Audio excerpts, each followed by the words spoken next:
سوال دا شوی دی چې په روژه کې د روژې په حالات کې د خپلې بیبي سره مرسته کولی شي یو ځای او که نشي کولی. نو جواب دا دی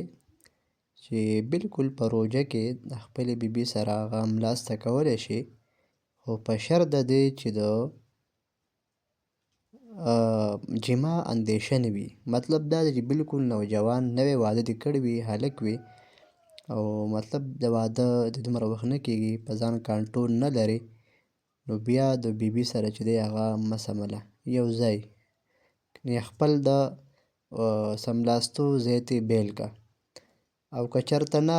واده دې وخت شوی وي او څه کلونه ملونه تېر شوي وي او ستا په خپل ځان باندې قابو او کنټرول وي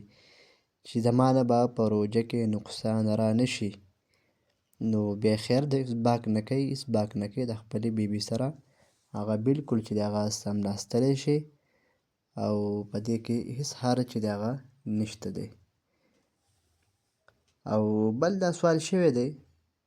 چې آیا په روژه کې که چا نه خدا نخواسته د روژې په حالات کې دا کار وشو، یعنې جما ترې وشوله، کوروالی یا مستري ترې وشوله، نو د ده څه حکم دی؟ نو د ده حکم زما وروره دا دی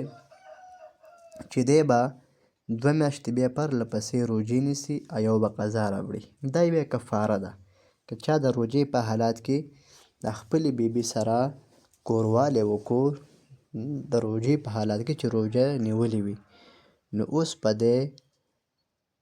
داسې کوي چې 2 میاشتې به دی وروستو په بوزه کې پرله پسې هغه روژه نیسي او یو به قضا راوړي، نکاح ساټ 1 روژې به بیا دی چې د هغه ږدي، دا چې د هغه کفاره ده. نو ښه خبره دا ده چې سړی په روژه کې د خپلې بیبي سره د روژې په حالات کې اړو سملي نه، لږ ګزاره وکړي، لږ بیرته سملي،